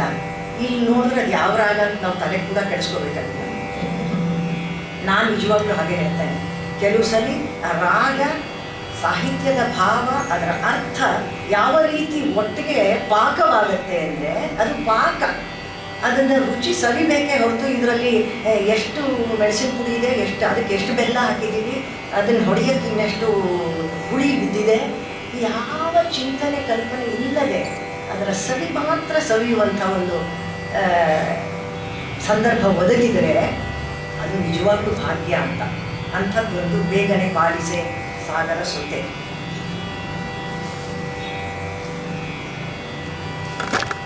ಗೋಪಾಲಕೃಷ್ಣ ವಿಠಲ ಅಂಕಿತವನ್ನು ಅವರು ಕೊಡುವವರೆಗಿನ ಅವರ ನಿಜವಾದ ಬದುಕು ಬಹಳ ಬಹಳ ಕಷ್ಟಮಯವಾಗಿತ್ತು. ಒಂದೊಮ್ಮೆ ಅವರು ಹರಿದಾಸ ಪಂಥಕ್ಕೆ ಪದ ಇಟ್ಟರೂ ಅಲ್ಲಿಂದ ಅವರು ಹಿಂತಿರುಗಿ ನೋಡಲಿಲ್ಲ. ಅವರಿಗೆ ಯಾವುದರ ಬಾಧೆ ಈತಿ ಏನೂ ಇಲ್ಲ. ಆದರೆ ಎಲ್ಲವೂ ಹೊಸದು ಅವರಿಗೆ. ಅದಕ್ಕೆ ಪರಮಾತ್ಮನನ್ನು ಅವರು ಕೇಳುವಂಥದ್ದು. ನಾನು ಸುಮ್ಮನೆ ಆರಿಸ್ಕೊಂಡಿದ್ದೀನಿ. ಅವರ ಮನಸ್ಸಿನಲ್ಲಿ ಏನೇನು ಭಾವಗಳು ಸಂಚಾರಿಯಾಗಿ ಬರ್ತಾ ಇತ್ತು ಅದನ್ನು ಅಲ್ಲಲ್ಲೇ ಒಂದು ಗೀತ ರೂಪದಲ್ಲಿ ಹಿಡಿದಿಡುವಂಥ ಪ್ರಯತ್ನ ಅವ್ರು ಮಾಡ್ತಾರೆ. ಪೂತಿನ ಈ ಮಾತನ್ನು ಹೇಳ್ತಾರೆ.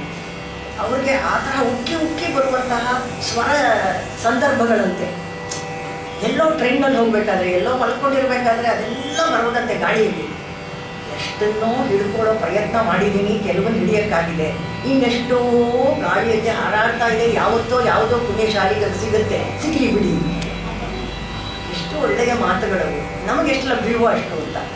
ಹಾಗೆ ಇವರ ಈ ಒಂದು ಸಂಚಾರಿ ಭಾವಗಳ ಒಂದು ಕಟ್ಟುವಿಕೆ ಏನು ಶಬ್ದದಲ್ಲಿ ಕಟ್ಟುಕೊಡುವಂಥದ್ದಿದೆ, ಅದು ಅಲ್ಲಲ್ಲಿ ತುಂಬ ಸ್ವಾರಸ್ಯಕರವಾಗಿ ಹುಟ್ಟು ಬರುತ್ತೆ. ಅವರು ತಮ್ಮನ್ನು ತಾವೇ ಆಟವಾಡುವ ಕೂಸು ನಾನು ಅಂತ. ಕಾಟ ಬಡಿಸುವೆ ನಿನ್ನ ಸಾಧನವ ನೀಡೋ ಆಟವಾಡುವ ಕೂಸು ನಾನು. ಗುರುಗಳು ತಂದು ಇದರಲ್ಲಿ ಪೂರ್ತಿ ಗುರು ಸ್ಮರಣೆ. ಆ ಗುರು ಹಠ ಮಾಡಿ ಕೊಡ್ತಾರೆ. ತಂಬೂರಿ ಹಾಡು ಬಂದಾಗಲೂ ಅದೇ ಬರುತ್ತೆ. ಇವರು ರಿಲಕ್ಟೆಂಟ್ ಅನ್ನುವ ಅರ್ಥದಲ್ಲಿ ನನಗಿದೆಲ್ಲ ಆಗುತ್ತಾ ಅನ್ನುವ ಹಾಗೆ ಇರ್ತಾರೆ. ಆದರೆ ಇವರ ಅಸಾಧಾರಣವಾದಂತಹ ಈ ಹರಿದಾಸ ಭಕ್ತಿಯ ಶಕ್ತಿಯನ್ನು ಗುರುತಿಸಿದ ಗುರುಗಳು ಇವರಿಗಿಂತ ಅವರೇ ಬೀಳ್ತಾರೆ. ಅದು ಇರುವಂಥದ್ದು. ಆ ಗುರು ಇದರಿಂದ ಲೋಕಕ್ಕೆ ಏನೋ ಒಂದು ಆಗುವಂಥದ್ದಿದೆ ಎಂದಾಗ ಪಟ್ಟ ಹಿಡಿದು ನೋಡಿ. ಅವರು 140 ಜನಕ್ಕೂ ಎಷ್ಟು ಜನಕ್ಕೆ ದೀಕ್ಷೆ ಕೊಟ್ಟರು. ಅವರಲ್ಲಿ ಇವತ್ತು ಅಂಬಾಬಾಯಿ ಅಂತ ಬೆಳೆದುವಂಥವ್ರು ಯಾರಿದ್ದಾರೆ?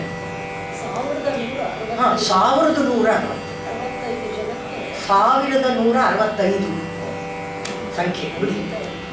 ಹೆಸರುಗಳು ಇದೆ, ಹೆಸರುಗಳು ಸಿಕ್ಕಿದೆ. ಆದರೆ ಅವರಲ್ಲಿ ಯಾವ ರಚನೆಗಳು? ಅಂಬಾಬಾಯಿ ಎಂತಹ ಒಂದು ಗುರುದಕ್ಷಿಣೆಯನ್ನು ಈ ಮೂಲಕ ಕೊಟ್ಟಿದ್ದಾರೆ. ಆ ಗುರುವಿಗೆ ಅದು ಗೊತ್ತು, ನಾನು ಕೊಟ್ಟ ವಿದ್ಯೆ ಸಾರ್ಥಕವಾಗಬೇಕು ಅಂತ. ಸುಶಿಷ್ಯ ಪರಿದತ್ತ ವಿದ್ಯೇವ ಅಶೋಚನೀಯಾಸಿ ಸಮೃದ್ಧ ಅಂತಾರೆ ಕಣ್ವರು ಶಕುಂತಲೆಯನ್ನು ಗಂಡನ ಮನೆಗೆ ಕಳಿಸಿಕೊಡ್ಬೇಕಾದ್ರೆ. ಅವರ ಅನುಪಸ್ಥಿತಿಯಲ್ಲಿ ಅವರು ದುಷ್ಯಂತನನ್ನು ಮದುವೆ ಮಾಡ್ಕೊಂಡ್ಬಿಟ್ಟಿದ್ದಾಳೆ. ಅವ್ರು ಬಂದಾಗ ಗೊತ್ತಾಗತ್ತೆ ದಿವ್ಯ ದೃಷ್ಟಿಯಲ್ಲಿ. ಆದರೆ ಗಂಡನ ಮನೆಗೆ ಅವಳಿಗೆ ಕಳಿಸ್ಕೊಡ್ಬೇಕಾದ್ರೆ ನೀನೇನು ಯೋಚನೆ ಮಾಡಬೇಡ, ಸಚ್ಚಿಷ್ಯನಿಗೆ ದಾನ ಮಾಡಿದಂತಹ ವಿದ್ಯೆಯಂತೆ ನಿನ್ನ ಬಗ್ಗೆ ನಾನಿವತ್ತು ಅಳಬೇಕಾಗಿಲ್ಲ.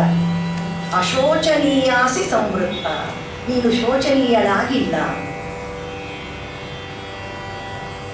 ಧೂಮಾಕುಲಿತ ದೃಷ್ಟೇರಪಿ ಯಾಜಮಾನಸ್ಯ ಪಾವಕೇ ಏವ ಆಹುತಿ ಪತಿತ ಅಂತಾರೆ. ಎಷ್ಟು ಚೆನ್ನಾಗಿದೆ ಅಂದರೆ, ಯಜ್ಞ ಮಾಡ್ತಾ ಇರುವಂತಹ ಋತ್ವಿಜನ ಕಣ್ಣು ಆ ಹೊಗೆಯಿಂದ ನೀರು ತುಂಬಿಕೊಂಡು ಮಂಜಾಗ್ಬಿಡುತ್ತೆ, ಕಾಣೋದಿಲ್ಲ. ಆದರೆ ಅದು ಮುಂದುವರಿಲೇಬೇಕಲ್ಲ, ಆ ಕ್ರಿಯೆ ಮಂತ್ರೋಕ್ತವಾದ ಒಂದು ಹವಿಸ್ಸಿನ ಸಮರ್ಪಣೆ ಆಗಬೇಕಾಗತ್ತೆ. ಹಾಗಾಗಿ ಅವ್ರು ಹೇಳ್ತಾರೆ, ಧೂಮಾಕುಲಿತ ದೃಷ್ಟೇರಪಿ ಯಾಜಮಾನಸ್ಯ ಪಾವಕೇ ಏವ ಆಹುತಿ ಪತಿತ. ಅವ್ರ ಕಣ್ಣು ಮುಚ್ಕೊಂಡೇ ಇದ್ದಾರೆ, ಆದರೆ ಆಹುತಿ ಮಾತ್ರ ನೇರವಾಗಿ ಅಗ್ನಿಗೆ ಬೀಳ್ತಾ ಇದೆ. ಹಾಗೆ ನೀನು, ನಾನು ಯಾರನ್ನ ನಿನ್ನ ಉತ್ತಮನಾದ ಪತಿಯಾಗಬಲ್ಲ ಅಂತ ಅಂದ್ಕೊಂಡಿದ್ದೋ ಅವನನ್ನೇ ನೀನೇ ಆರಿಸ್ಕೊಂಡಿದೀಯಾ. ನನಗೆ ಅರಿವಿಲ್ಲದಿದ್ದರೂ ಅರಿವಿದ್ದರೂ ನೀನು ಯಾರನ್ನು ಸೇರಬೇಕು ಅವನನ್ನು ಸೇರಿದೀಯಾ ಅಂದಾಗ ವಿದ್ಯೆಯ ಸಾರ್ಥಕ್ಯ ಎಲ್ಲಿರುತ್ತೆ? ಸಚ್ಚಿಷ್ಯನಿಗೆ ಪ್ರದಾನ ಮಾಡಿದಾಗ. ಕನ್ಯಾದಾನ ಯಾವಾಗ ಸಾರ್ಥಕವಾಗುತ್ತೆ? ಸರಿಯಾದಂತಹ ಪತಿಗೆ ಅವಳು ಸೇರಿದಾಗ. ಆ ಮಾತನ್ನು ನೆನೆಸ್ಕೊಳ್ತಾ ಇಲ್ಲಿ ಗುರುಗಳು ಅವಳನ್ನು, ಅಂಬಾಬಾಯಿ ಅವರಿಗೆ ಈ ಒಂದು ಹರಿದಾಸ ದೀಕ್ಷೆಯನ್ನು ಕೊಡ್ತಾರೆ. ಗುರುಗಳು ತಂದು ನಿನಗೊಪ್ಪಿಸಿದರೆನೋ ದೇವ, ಸರಿಯ ಸಖನಹುದೆಂದು ಅನುಗಾಲವು. ಅನುಗಾಲವು ಫಾರ್ ಲೈಫ್ ಬಾಂಡ್, ಇದು ಲೈಫ್ ಟರ್ಮು. ಅನುಗಾಲವು ನೀನು ನನ್ನ ಸಖನಾಗತೀಯ ಅಂತ. ನಮ್ಮ ಸಪ್ತಪದಿಯ ಕೊನೆಯ ಇದೆಯಲ್ಲ, ಸಖಾಯ, ಸಖ ಆಗಬೇಕು ಅಂತ. ಪತಿ ಪತ್ನಿಯರಲ್ಲಿ ಸಖ್ಯ ಭಾವ ಇರಬೇಕು, ಮಿತ್ರತ್ವ ಇರಬೇಕು. ಅದು ಅಂತಿಮವಾದಂತಹ ಹೆಜ್ಜೆ, 7ನೇ ಹೆಜ್ಜೆ ಅದು. ಹಾಗಾಗಿ ನೀನು ಸರಿಯ ಸಖ ನನಗೆ ಅಂತ ನಮ್ಮ ಗುರು ತಗೊಂಬಂದು ನನ್ನನ್ನು ನಿನಗೆ ಒಪ್ಪಿಸಿದ್ದಾರೆ. ನೀನು ಸಿರಿಯ ರಸ ಕೇಳಿ, ನೀನು ಹಿರಿಯನೇ ನೀನಹುದೋ, ನನಗಿಂತ ನೀನು ಎಲ್ಲಾದ್ರೂ ದೊಡ್ಡವನು. ಹಿರಿಯತನದಿಂದ ನಾ ಆಟವಾಡುವೆನು, ನಿನ್ನ ಜೊತೆಲಿ ಮಗು ಆಟ ಆಡೋ ಹಾಗೆ ನಾನು ಆಟ ಆಡ್ತೀನಿ. ನೀನು ದೊಡ್ಡವನೇ ಇರು, ಪರವಾಗಿಲ್ಲ.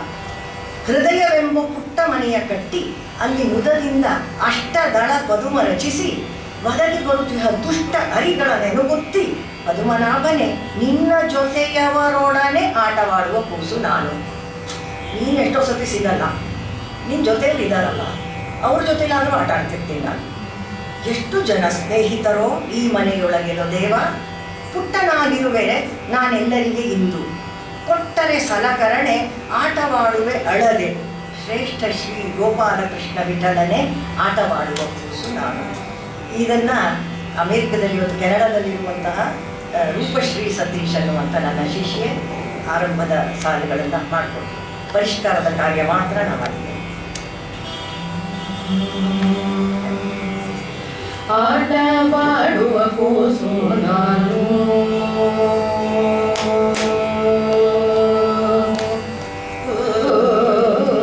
ಆಟವಾಡುವ ಕೂಸು ನಾನು, ಕೃಷ್ಣ ಕಾಟ ಬಡಿಸುವೆ ನಿನ್ನ ಸಾಧನವ ನೀಡೋ.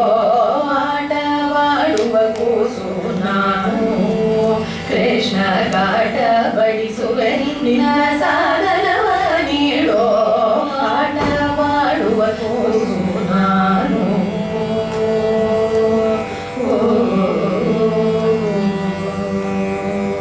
ಗುರುಗಳು ತಂದು ನಿನಗೊಪ್ಪಿಸಿದರೆ ಲೊರೆವ ಸರಿಯ ಸಕಲವುದೆಂದು ಅನುಗಾಲವು.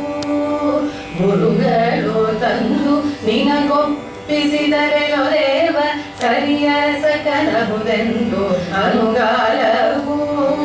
ಸಿರಿಯ ರಸ ಕೇಳಿರುವುದು, ಸಿರಿಯ ರಸ ಕೇಳಿರುವುದು, ಹಿರಿಯದೆ ನೀನಹುದು.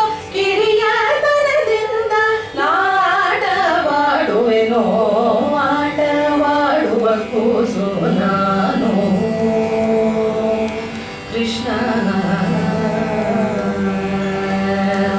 ಹೃದಯವೆಂಬೋ ಪುಟ್ಟ ಮನೆಯ ಕಟ್ಟಿ ಅಲ್ಲಿ ಮುದದಿಂದ ಅಷ್ಟದಳ ಪದುಮ ರಚಿಸಿ ಒದಗಿ ಬರುತ್ತಿಹ ದುಷ್ಟ ಅರಿಗಳ ನೆನೆ ಹೊತ್ತಿ ಪದುಮನಾಭನಿಂದ ಜೊತೆಯವರೊಡನೆ ಆಟವಾಡುವ ಕೂಸು ನಾನು.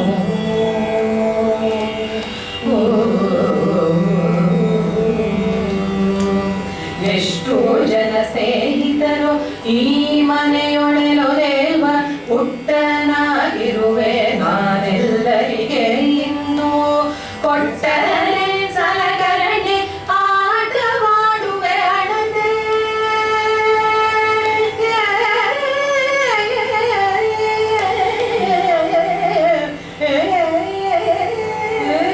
ಕೊಟ್ಟರೆ ಸಲಕರಣೆ ಆಟವಾಡುವೆ ಅಣದೆ ಶ್ರೇಷ್ಠ ಶ್ರೀ ಗೋಪಾಲ ಕೃಷ್ಣ ವಿಠಲನೆ ಆಟವಾಡುವ ಕೂಸು ನಾನು ಕೃಷ್ಣ ಕಾಟ ಬಡಿಸುವೆ ನಿನ್ನ ಸಾಧನವ ನೀಡೋ ಆಟವಾಡುವ ಕೂಸು ಆಟವಾಡುವ ಕೂಸು ಆಟವಾಡುವ ಕೂಸು ನಾನು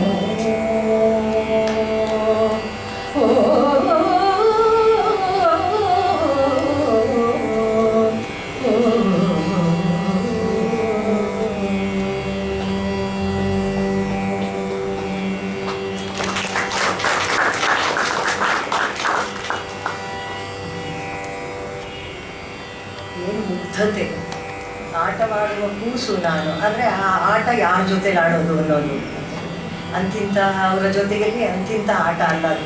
ಅಷ್ಟದಳ ಪದುಮ ರಚಿಸಿ ಹಾಗೆ ಉದ್ದಕ್ಕೂ ನಾವು ನೋಡಬೇಕಾದ್ರೆ ಮನೆ, ಒಂದು ಸಂಸಾರ, ಒಂದು ಗರತಿತನ, ಒಂದು ಪತ್ನಿತ್ವ, ಮಕ್ಕಳು, ಇಡೀ ಜಗತ್ತೇ ಅವರ ಒಂದು ಕುಟುಂಬ ಅಂತ ಅನ್ನಿಸುವವರೆಗೆ ಅದನ್ನು ವಿಸ್ತರಿಸುವ ರೀತಿಯಲ್ಲಿ ಈ ಬಿಂದುವಿನಿಂದ ಪ್ರಾರಂಭ ಮಾಡ್ತಾರೆ. ಅದು ಅಷ್ಟು ದೊಡ್ಡ ವಿಸ್ತಾರವನ್ನು ಪಡ್ಕೊಳ್ಳುವಂಥದ್ದು. ನಾವು ಆಗಬೇಕಾದ್ರೆ ನಾನು ಬೇಕೇ ಬೇಕು, ಅಲ್ಲಿಂದ ಪ್ರಾರಂಭ ಆಗುತ್ತೆ ಅವರ ಒಂದು ಸಾಂಸಾರಿಕವಾದ ಜೀವನ ದೃಷ್ಟಿ. ಮೊದಲೇ ಹೇಳಿದ ಹಾಗೆ ಅವರಿಗೆ ಅತ್ತೆಯ ಮನೆಯಲ್ಲಿ ಕೆಟ್ಟ ಕಾಲಗುಣದವಳು ಅನ್ನುವ ಕಾರಣಕ್ಕಾಗಿ ಮದುವೆ ಆಗಿ 2 ವರ್ಷ ಅವಳಿಗೆ ಇನ್ನೂ ದೊಡ್ಡವಳೇ ಆಗಿಲ್ಲ. 12ನೇ ವಯಸ್ಸಿಗೆ ಪತಿಯನ್ನು ಕಳ್ಕೊಂಡವಳನ್ನು ಅವರು ಮಗನನ್ನು ಕಳ್ಕೊಂಡ ದುಃಖದಲ್ಲಿ ಬೇಕಾದಷ್ಟು ಹಣಕಾಸು ಇದ್ದಂಥವರಾದರೂ ಕೂಡ ಇವಳನ್ನು ಮನೆಯಲ್ಲಿ ಇಟ್ಕೊಳ್ಳೋದಕ್ಕೆ ಅವ್ರಿಗೆ ಬೇಕಾಗಲಿಲ್ಲ. ಹಾಗಾಗಿ ಮನೆಯಿಂದ ಹೊರಗೆ ಓಡಿಸ್ಬಿಟ್ರು, ನೀವು ಹೋಗಿ ಏನು ಬೇಕಾದ್ರೂ ಮಾಡ್ಬೋದು. ಹಾಗೆ ಓಡಿಸ್ಬೇಕಾದ್ರೆ ಅವ್ರು ಕೇಳಿದ್ದು ಒಂದೇ ಒಂದು ಅಂದರೆ ಅವರು ಪೂಜೆ ಮಾಡ್ತಾ ಇದ್ದಂತಹ ಗೋಪಾಲಕೃಷ್ಣ ವಿಠಲ ವಿಗ್ರಹ. ಇದನ್ನು ಆ ಪುಟ್ಟ ಹುಡುಗಿ ಅಂದರೆ ಅವರಿಗೆ ಒಂದು 17-18 ವಯಸ್ಸಿರ್ಬೋದು. ಅವರು ಆ ಅತ್ತೆ ಮನೆಯಿಂದ ಈಚೆಗೆ ಬಂದಾಗ ಅವರು ಕೇಳಿದ ಒಂದೇ ಒಂದು ಆಸ್ತಿ ಅಂದರೆ ಆ ವಿಗ್ರಹ ಒಂದು ಕೊಟ್ಬಿಡಿ ಸಾಕು. ಅದನ್ನು ಒಂದು ಬಟ್ಟೆಗೆ ಸುತ್ಕೊಂಡು ಈಚೆಗೆ ಬಂದಾಗ ಅವರು ತಂದೆಯ ಮನೆಗೆ ಹೋಗಿದ್ರು, ತಂದೆ ಇಲ್ಲ, ಅಲ್ಲಿ ಒಂದಷ್ಟು ವರ್ಷ ಇದ್ದರು. ಆಮೇಲೆ ಇದಾಯಿತು. ಅವರ 29ನೇ ವಯಸ್ಸಿನಲ್ಲಿ ಅವರಿಗೆ ಹರಿದಾಸ ದೀಕ್ಷೆ ಸಿಕ್ಕಿದ್ದು. ಅಲ್ಲಿಂದ ಮುಂದೆ 44ನೇ ವಯಸ್ಸಿಗೆ ಅವರು ಲೋಕವನ್ನು ತ್ಯಜಿಸಿದ್ದು. 44 ವಯಸ್ಸು ಅಷ್ಟೇ. 29ರಿಂದ 44ರವರೆಗೆ ಅವರ ಈ ಬರಹ ಬದುಕು ಎಲ್ಲವೂ ಕೂಡ. ಅಲ್ಲಿಂದ ಮುಂದಕ್ಕೆ ಅವರು ಗುರುಗಳ ಆಣತಿಯಂತೆ ಪ್ರತಿಯೊಂದರಲ್ಲೂ ಅವರ ಮಾರ್ಗದರ್ಶನವನ್ನು ಪಡೆದು ಚಾಚು ತಪ್ಪದಂತೆ ಅವರ ಅಕ್ಷರವನ್ನು ಪಾಲಿಸ್ತಾ ಪ್ರತಿನಿತ್ಯ ಅವರು ಒಂದು ಊರಿನಿಂದ ಮತ್ತೊಂದು ಊರಿಗೆ ಹೋದರೆ ರಾತ್ರಿ ಅವರಿಗೆ ಪತ್ರ ಬರಿತಾ ಇದ್ರು ಗುರುಗಳಿಗೆ, ಅವತ್ತು ಏನೇನಾಯಿತು ಎನ್ನುವುದನ್ನು. ಅಪರೂಪವಾದ ಅವರ ದಿನಚರಿ. ಮತ್ತೆ ಇದೇ ರೀತಿಯಾಗಿ ಒಬ್ಬ ಮಹಿಳೆ, ತುಂಬ ಜನ ಎಷ್ಟೋ ಜನ ಪ್ರವಾಸ ಸಾಹಿತ್ಯ ಬರೀತಾರೆ. ನಮ್ಮ ಮೇಡಮು ಇವತ್ತು ತರ್ತಾ ಇದ್ದಾರೆ ಇನ್ನು ಸದ್ಯದಲ್ಲಿ ಅವರ ಡೈರಿ ವಿತ್ ಎಕ್ಸ್ಪ್ಲನೇಷನ್, ಇವರ ವಿವರಣೆಯ ಸಮೇತವಾಗಿ ಸದ್ಯದಲ್ಲೇ ಪ್ರಕಟಗೊಳ್ಳಲಿದೆ. ದೊಡ್ಡ ದೊಡ್ಡ ಚಪ್ಪಾಳೆ ಹಾಕಿ ಅದಕ್ಕೆ ಮೊದಲ ಪ್ರಯತ್ನ. ಒಬ್ಬ ಹರಿದಾಸ ಕೀರ್ತನಕಾರ್ತಿಯ ದಿನಚರಿಯನ್ನು ಆಧರಿಸಿ ಅವರದೇ ಶಬ್ದಗಳು ಕೋಟ್ಸ್ನಲ್ಲಿ ಅವ್ರು ಏನು ಬರೀತಾರೆ ಅದನ್ನು ಹಾಗೆ ಇಟ್ಟು ಅದಕ್ಕೆ ಹಿನ್ನೆಲೆ ಮುನ್ನೆಲೆಯನ್ನು ಅವರ ಸಂಶೋಧನೆಯ ಮೂಲಕ ಅವರು ಎಲ್ಲ ಕಡೆ ಓಡಾಡಿದ್ದಾರಲ್ಲ, ಎಲ್ಲರ ಜೊತೆಯಲ್ಲಿ ಮಾತಾಡಿದ್ದಾರಲ್ಲ, ಅದರ ಫಲಿತಾಂಶವಾಗಿ ಆ ವಿವರಣೆಗಳನ್ನು ಕೊಟ್ಟು ಪುಸ್ತಕವನ್ನು ತಂದಿದ್ದಾರೆ. ಒಂದು 58 ಪುಟಗಳಾಗಿದೆ ಈಗಾಗಲೇ ಅನಿಸುತ್ತೆ. 60 ಪುಟಗಳ ಒಂದು ಪುಸ್ತಕ ಬರ್ತಾ ಇದೆ ಹತ್ತಿರದಲ್ಲೇ. ಅದೇನಾದ್ರು ಡೈರಿದು ತೋರ್ಸೋಕ್ಕಾಗುತ್ತೆ. ಪ್ರವಾಸ ಸಾಹಿತ್ಯ ಅಂತ ನಾವೆಲ್ಲ ಏನೇನೋ ಬರಿತೀವಲ್ಲ ನೋಡಿ, ಅವರ ಹ್ಯಾಂಡ್ ರೈಟಿಂಗ್ ಯಾರಾದರೂ ದಯವಿಟ್ಟು ಹತ್ತಿರ ಬಂದು ಆಮೇಲೆ ನೋಡ್ಬೋದು, ಅವ್ರ ಹತ್ರ ಇರುತ್ತೆ. ಇದು ಮುತ್ತಿನಂತಹ ಅಕ್ಷರ. ಇದು ತುಂಬ ನೀಟಾಗಿ ಕಾಣುತ್ತೆ. ಇದು ಬಹಳ ಬಹಳ ಸೊಗಸು, ಏನು ಅಚ್ಚುಕಟ್ಟುತನ ಇದೆ ಅದರಲ್ಲಿ. ಆ ದಾಖಲೆ ನೋಡಿ, ಡಾಕ್ಯುಮೆಂಟೇಶನ್ ಅನ್ನೋದನ್ನು ಅವರಿಗೆ ಅರಿವಿಲ್ಲದಂತೆ ಎಂಥ ಅಮೂಲ್ಯವಾದ ಒಂದು ದಾಖಲೀಕರಣ ಮಾಡಿದ್ದಾರೆ ಅವರು. ಆವತ್ತಾವತ್ತು ಏನಾಯಿತು ಅಂತ. ಬವಣೆಯ ಬದುಕು ಅದು. ಮೊದಲೇ ಹೇಳಿದ ಹಾಗೆ ಈ ಊರಿಗೆ ಹೋಗ್ತಾರೆ, ಅದಿರೋದೇ ಹಾಗೆ. ಯಾಯಿ ವಾರ ಅಂದರೆ ಹಾಗೇನೆ, ನಿಂತಲ್ಲಿ ನಿಲ್ಲೋಲ್ಲ, ಒಂದೇ ಕಡೆ ಇರೋಲ್ಲ, ಯಾರ್ದೋ ಮನೆಯಲ್ಲಿ ಉಳ್ಕೊಂಡ್ಬಿಡಲ್ಲ, ಮುಂದ್ಗಡೆ ರೂಮ್ ಕೊಡ್ತೀವಿ ನೀವು ಇಲ್ಲೇ ಇದ್ಬಿಡಿ ಅಂತ. ಇಲ್ಲ, ಒಂದು ಕಡೆಯಿಂದ ಮತ್ತೊಂದು ಕಡೆಗೆ ಹೋಗ್ತಾರೆ. ಅಲ್ಲಿ ಹೋದ ಕಡೆಗೆಲ್ಲ ಭಕ್ತರು ಅವ್ರನ್ನ ಕರ್ಕೊಳ್ತಾರೆ, ಆದರಿಸ್ತಾರೆ, ಗೌರವಿಸ್ತಾರೆ. ಆದರೆ ಆರಂಭದಲ್ಲಿ ಒಂದು ತಿರಸ್ಕಾರ ಇದ್ದೇ ಇರುತ್ತೆ. ಬೀದಿ ತಿರುಗು ಹೆಂಗಸು ಅಷ್ಟು ಮೊದಲ ಬರಿಗೆ ಬರುತ್ತೆ. ನಂತರ ಅವರ ಯೋಗ್ಯತೆ ಶಕ್ತಿ ಅರಿವಾಗ್ತಾ ಆಗ್ತಾ ಜನ ಅವರಿಗೆ ಕಡೆಗೆ ಚುಂಬಕ ಶಕ್ತಿಯ ಆಕರ್ಷಣೆಯಿಂದ ಬರ್ತಾರೆ ಅನ್ನೋದು ನಿಜವಾಗುತ್ತೆ. ಆದರೆ ಆ ಕಾಲದ ಒಂದು ದಾಖಲೆಯನ್ನು ಅವ್ರು ಮಾಡಿರ್ತಾರೆ. ಇತ್ತಿತ್ತ ಬಾರೆಂದು ಕರೆಯುವವರಿಲ್ಲದಿರೆ ವ್ಯರ್ಥವಲ್ಲದೆ ಜನ್ಮವು. ಈ ಬದುಕಿಗೆ ಏನಾದರೂ ಒಂದು ಅರ್ಥ ಬರಬೇಕಾದ್ರೆ ನಾನು ಯಾರಿಗಾದ್ರೂ ಬೇಕಾಗಬೇಕು, ಯಾರಾದರೂ ನನ್ನನ್ನು ನೀನು ಹೌದು ನೀನು ನಂಗೆ ಬೇಕು ಅನ್ನೋದು ಬೇಕು. ಇಲ್ಲದ್ರೆ ಬದುಕಿಗೆ ಏನು ಅರ್ಥ ಇದೆ? ಅತ್ತತ್ತ ಹೋಗು ಅನ್ನೋರೇ ಎಲ್ಲರೂ. ಅತ್ತತ್ತ ಹೋಗೆಂಬ ನುಡಿ ಕೇಳಿ ಜಗದೊಳಗೆ ಮತ್ತೆ ಇರಬಹುದೇ ಹರಿಯೇ ಅಂತಾರೆ. ಹೇಗೆ ನಾನು ಬದುಕಿರಲಿ ಅಂಥ ಒಂದು ದುಸ್ಥಿತಿಯನ್ನು ಕೂಡ ಅವರು ದಾಖಲಿಸ್ತಾರೆ. ಆರಿಗಾರಾಗುವರೋ ಪ್ರಾರಬ್ಧ ನೀಗದೆಲೆ. ಇದು ನನಗೆ ಬಹಳ ಮುಖ್ಯವಾಗಿ ತಟ್ಟಿದ್ದು. ಯಾರನ್ನು ದೂಷಿಸೋಲ್ಲ, ಹಾಗೆ ಮಾಡ್ತಿದ್ದಾರೆ ಜನ, ನನ್ನನ್ನು ತಟ್ಟಿದ್ದಾರೆ. ಆದರೆ ಅದಕ್ಕೆ ಅವ್ರಿಗೆ ಒಂದು ಕಾರಣ ಇದೆ. ಅವ್ರನ್ನ ನಾನು ಬೈದು ಬಿಟ್ರೆ ಏನು ಪ್ರಯೋಜನ? ಬಾಯಿಗೆ ಬಂದಾಗ ಬೈಬೋದು, ಕೋಪದಲ್ಲಿ ದ್ವೇಷದಲ್ಲಿ, ನಿನಗೇನು ಗೊತ್ತು ನನಗೆ ಇಲ್ಲ. ಎಷ್ಟು ಚೆನ್ನಾಗಿ ಹೇಳ್ತಾರೆ, ಶೌರಿ ದಾರಿಯ ತೋರನು ಪ್ರಾರಬ್ಧ ನೀಗದೆಲೆ. ಆ ದೇವರು ಕೂಡ ನಮ್ಮ ಪ್ರಾರಬ್ಧ ನೀಗುವವರೆಗೆ ಅಂದರೆ ನಮ್ದು ಏನೇನಿದೆ ಅದನ್ನು ಕಳ್ಕೋಬೇಕಾಗತ್ತೆ. ಇದನ್ನ ತಿಳ್ಕೋಬೇಕು ಮನುಷ್ಯ, ಇನ್ನೊಬ್ಬರನ್ನ ದೂಷಿಸೋದಲ್ಲ. ಈ ರೀತಿ ಅರಿತು ಹೇ ದುರ್ಮನವೇ ನರಹರಿಯ ಆರಾಧನೆಯ ಮಾಡು. ಏಕಾದಶೇಂದ್ರಿಯದ ಈ ಕಳತ್ರನೊಳಿಟ್ಟು ಶ್ರೀಕಳತ್ರನೊಳು ಇಟ್ಟು ಏಕಮನದಲ್ಲಿ ಭಜಿಸು. ಏಕೆ ತಲ್ಲಣಿಸುವೆ ಶೋಕಕ್ಕೆ ಒಳಗಾಗಿ ನೂಕು ಭವತಾಪ ಜಗದಿ. ಗೋಪಾಲಕೃಷ್ಣ ವಿಠಲನೆ ಗತಿಯಂತೆಂದು ಈ ಪರಿಯಿಂದ ಭಜಿಸು. ಶ್ರೀ ಪರಮ ಕಾರುಣ್ಯ ಗುರುಗಳ ಅಂತರ್ಯಾಮಿ ತಾಪ ಹರಿಸುವನು ಹರದಿ. ಆ ಕನ್ವಿಕ್ಷನ್ನು, ಆ ನಂಬಿಕೆ, ಆ ದೃಢತೆ, ಆ ಒಂದು ಶ್ರದ್ಧೆ, ಆ ಒಂದು ಭಕ್ತಿ, ಆ ನಂಬಿಕೆ ಇದೆಯಲ್ಲ, ಅದರಿಂದ ಅವರು ಮುಂದಿನ ಅಷ್ಟು ಬದುಕನ್ನು ಇಷ್ಟು ಸಾರ್ಥಕವಾಗಿ ನಡೆಸ್ತಾರೆ. ಇಲ್ಲದೆ ನಿರ್ವೇದ, ವಿಷಾದ, ಗ್ಲಾನಿ, ನಿರಾಸೆ ಎಲ್ಲರಿಗೂ ಯಾವುದೋ ಒಂದು ಸಂದರ್ಭದಲ್ಲಿ ಬದುಕಿನಲ್ಲಿ ಬರುತ್ತೆ. ಅರ್ಜುನ ವಿಷಾದ ಯೋಗದ ಹಾಗೆ ಅವನು ಹೇಳ್ತಾನಲ್ಲ, ಪುಸ್ತಕ ಅಂತ ಹೇಳ್ತೀನಿ. ಅವನು ಗಾಂಡೀವಂ ಸಂಸತೆ ಹಸ್ತಾತ್ ತ್ವಚ್ಚೈವ ಪರಿತರ್ಯತೆ ನ ಚ ಶಕ್ನೋಮಿ ಅವಸ್ಥಾತು ಭ್ರಮತೀವ ಚ ಮೇವನಃ. ನನಗೆ ಬೇಡ ನ ಕಾಂಕ್ಷೆ ವಿಜಯಂ ಕೃಷ್ಣ ನ ಚ ರಾಜ್ಯಂ ಸುಖಾನಿ ಚ ಕಿನ್ನೋ ರಾಜ್ಯೇನ ಗೋವಿಂದ ಅಂತ ಅವನಿಗೆ ಉಪದೇಶ. ಇವನು ಏನು ರಾಜ್ಯ ಕಟ್ಕೊಂಡು ಏನಾಗಬೇಕಾಗಿದೆ? ಯಾಕೆ ಬೇಕು ನನಗೆ ರಾಜ್ಯ? ನಾನು ಯುದ್ಧ ಮಾಡಲ್ಲ. ಈ ಯುದ್ಧ ಮಾಡಲ್ಲ. ಯುದ್ಧ ಈಸ್ ಓನ್ಲಿ ಸಿಂಬಾಲಿಕ್. ಇದು ಬದುಕಿನಲ್ಲಿ ನಿರಂತರವಾಗಿ ನಡೀತಾ ಇರುವಂತಹ ಕ್ರಿಯೆ. ಇದು ಅನೇಕ ನಿರಾಸೆಯ ಕ್ಷಣಗಳು, ಅನೇಕ ನೋವಿನ ಕ್ಷಣಗಳು, ಅನೇಕ ಅಪಮಾನದ ಕ್ಷಣಗಳು, ಅನೇಕ ವಿರೋಧದ ಅಲೆಗಳು ಏನೇನೇ ಇರಲಿ, ನನ್ನೊಳಗೆ ನನ್ನ ಸತ್ವ ಶಕ್ತಿ ಗಟ್ಟಿಯಾಗಿದ್ದರೆ ಅದನ್ನು ಮೆಟ್ಟಿ ಮೀರಿ ನಿಲ್ಲುವ ಮತ್ತು ಲೋಕಕ್ಕೆ ಒಳಿತಾಗುವ ಏನನ್ನಾದರೂ ಕೊಡುಗೆಯಾಗಿ ಕೊಡುವ ಶಕ್ತಿ ಲಭಿಸುತ್ತೆ. ಅದಕ್ಕೆ ಆ ಶ್ರೀಹರಿ ಕಾರಣನಾಗ್ತಾನೆ ಅನ್ನೋದನ್ನು ಹೇಳ್ತಾರೆ. ಗುರು ಇದ್ದಾನೆ, ಹರಿ ಇದ್ದಾನೆ. ಗುರು ಹರಿ ಇಬ್ಬರು ಇರ್ಬೇಕಾದ್ರೆ ನಾನು ಯಾಕೆ ಯೋಚನೆ ಮಾಡಲಿ? ನಾನು ಯಾರನ್ನೂ ದೂಷಿಸಲ್ಲ. ನಂದೇನೋ ಇದೆ, ಅದು ಕಳ್ಕೊಳ್ತೀನಿ.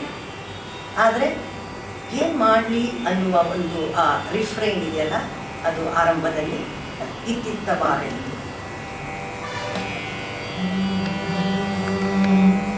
ಇತ್ತಿತ್ತ ಬಾರೆಂದು ಕರೆಯುವವರಿಲ್ಲದಿದೆ. ಇತ್ತಿತ್ತ ಬಾರೆಂದು ಕರೆಯುವವರಿಲ್ಲದಿರೆ ವ್ಯರ್ಥವಲ್ಲ